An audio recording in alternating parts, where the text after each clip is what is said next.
Yes, ladies and gentlemen, welcome back to another installment of The Locker Room. I am your host. You already know who it is, man. It's your boy, Reggie. Now, listen, the Los Angeles Lakers destroyed the Brooklyn Nets by a score of 116 to 103.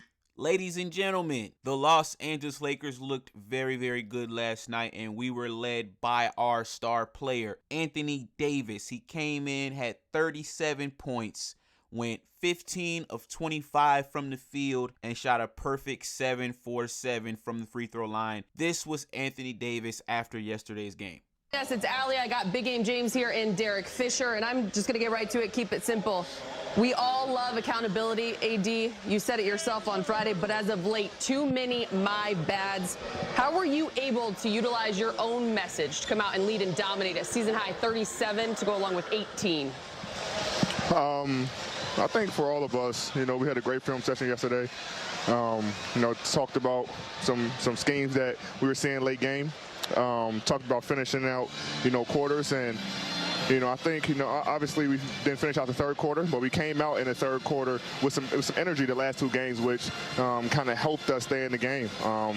When we come out and hold this team to 103, knowing that they played yesterday, just trying to wear KD down. I think everybody did a good job on him, but, we didn't want to lose this game going to this four break stretch. It would have been a long 4 days. So we just want to build off of this and, build some momentum going into, these next 40 days and then playing Friday. AD is Fish. Congrats on the win, man. I want to ask you, how do you decide between when you're going to put your Shaq jersey on and dominate the rim aggressively the way you did many times tonight, and also blend your playmaking ability and using the finesse part of your game to also be effective? I try to do that every night, Fish, and it's the first game that, I seen in the second half that didn't come double. So I had a lot of one-on-ones and just trying to be aggressive. Usually in the first half is one-on-ones, and in the second half they sent a double team right on the catch, so, try to make plays. But seeing that they wasn't doubling at all, I decided to, hey, I'm going to go to work and get a bucket, or, if I don't have a shot, then make the right play for my teammates. So I'm trying to come in every night and be dominant. Obviously the dominance was definitely important today. Like I said, just getting into this four-day stretch where we get to, relax and recover, and want to make sure we came out with a win. Yes, ladies and gentlemen, shout out to Anthony Davis, man. Balled out, had a game. I got to take this moment, though, to show some love to some of our other players, man. Lonnie Walker lit up the stat sheet last night, came in, had 25 points, shot 4 of 5 from the three-point line. Ladies and gentlemen, as you guys can see on the bottom of the screen, the Los Angeles Lakers shot 40% from the three-point line last night. That will work. So shout out to Lonnie Walker. Listen, shout out to Patrick Beverley, man. Patrick Beverley only scored 2 points in last night's game, but he played a very good defensive role on Kevin Durant in yesterday's game. Kevin Durant still went off. He had 31 points. And listen, you're never going to stop a guy like KD. KD can get 30 in his sleep, but Patrick Beverley did a very good job in pushing KD off his spots and making it extremely difficult for Kevin Durant to get his points. And that's what we brought him here for. Like I told you guys, we did not bring this dude here for offense. We brought him here for defense, and I'm just glad that last night it did contribute to a win.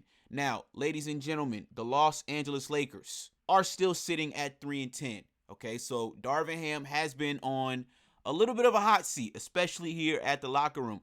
But it seems as if Anthony Davis and Darvin Ham are getting on the same page, man. Now, this is from ESPN.com, right?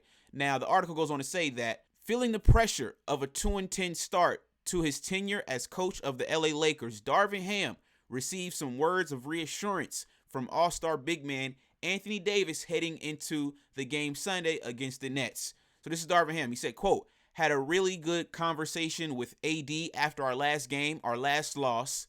And he just said, I got your back, coach. And that was huge for me, being a first-time head coach and having a player of that magnitude just constantly try and do everything you ask him to do. It says that Davis had Ham's back, which he did, and he had Brooklyn's number, filling up the stat sheet, as you all know, with 37 points and 18 rebounds. So, yeah, man, shout out to Anthony Davis once again.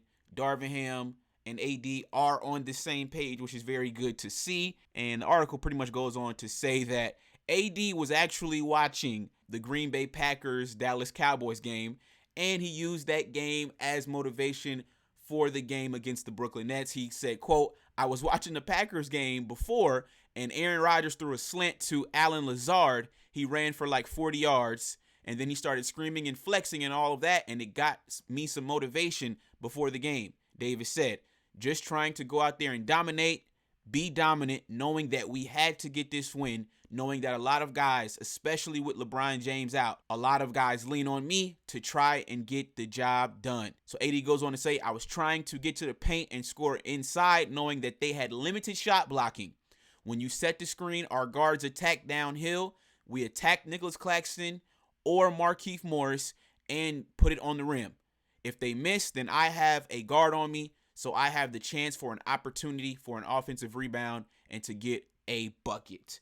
So yes, ladies and gentlemen, shout out to the Los Angeles Lakers. Listen, we've got a pretty favorable schedule for the month of November. Ladies and gentlemen, I don't know if you guys have looked at the Lakers schedule, but we have the Detroit Pistons coming into town on Friday, followed by the San Antonio Spurs on Sunday. So hopefully the Los Angeles Lakers can build on this momentum and string off a few wins, man, and get back into the mix in the Western Conference. Because like I told you guys, man, the Western Conference is stacked this year. Right now we got Utah, Denver, and Portland rounding out the top three. Don't know if those boys are going to stay in the top three for the duration of the season, but they are off to a hot start, followed by Phoenix, Memphis, Dallas. That rounds out the top six.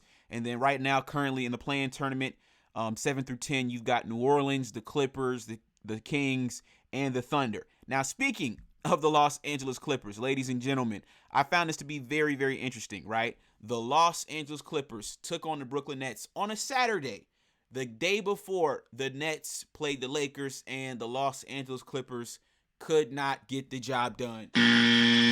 Now, I told y'all, Anthony Davis, if he plays how he played last night, along with the healthy LeBron James, along with the Russell Westbrook, who is playing like he wants to win a championship, this Los Angeles Lakers team is going to be extremely, extremely dangerous. I'm telling you. I don't want to speak too soon, right? Because we are still 3-10, but let's let the season develop a little bit.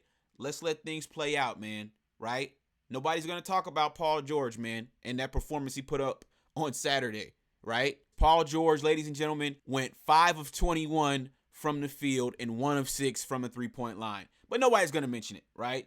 Shout out to Pandemic P and the Los Angeles the Los Angeles Clippers. Hopefully we can see these boys in the playoffs, man, because I am ready to put it to bed, man. As you guys can see on the screen, this team is a regular season team at best, okay? In the regular season, they play like champions, but as soon as the playoffs come in, they fold. But listen, ladies and gentlemen, come into the comments down below. Let me know your thoughts on the Lakers game. Let me know what you saw, man. And yes, man, this was another installment of The Locker Room. I'm going to catch you guys on the next one. Peace.